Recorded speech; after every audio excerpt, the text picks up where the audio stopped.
ఈరోజు నేను ఇక్కడికి వచ్చింది మళ్ళీ పడకేసినటువంటి నిర్మాణ రంగాన్ని పైకి తీసుకురావాలి అనే ధ్యేయంతో నేను ఇక్కడికి వచ్చాను.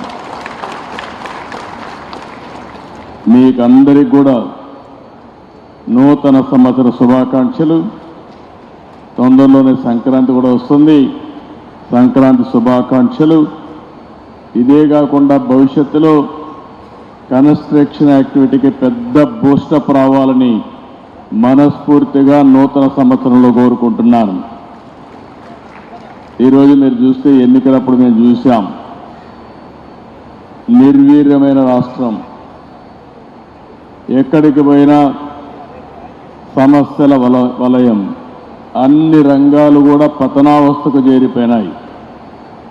నిర్మాణ రంగం అయితే అడ్రస్ లేకుండా పోయే పరిస్థితి వచ్చింది. మేము ఆ రోజు ఒకే మాట చెప్పాం, మమ్మల్ని ఆశీర్వదించండి, మళ్ళీ ఆంధ్ర రాష్ట్రాన్ని అన్ని రంగాలలో అభివృద్ధి చేసే బాధ్యత మేము తీసుకుంటామని చాలా స్పష్టంగా ఆ రోజు మీ అందరికీ హామీ ఇచ్చాం. మా హామీలు నమ్మారు.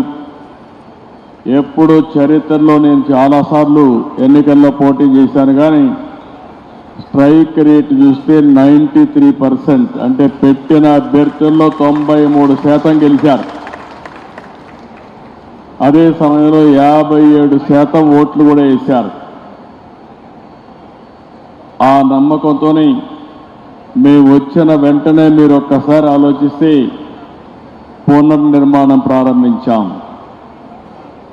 ఎటు చూసినా విధ్వంసమే, ఎటు చూసినా అంధకారమే.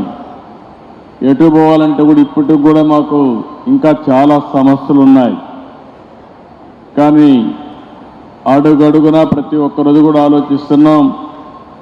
ఆలోచించి నిన్నే మీరు చూస్తే ప్రధానమంత్రి గారు వచ్చి ఆంధ్రప్రదేశ్ రాష్ట్ర చరిత్రలో ఎప్పుడూ రాని విధంగా 2,08,000 కోట్ల రూపాయలకు ఫౌండేషన్లు వేశారు. ఇంకో పక్క ఇనాగరేషన్లు చేశారు.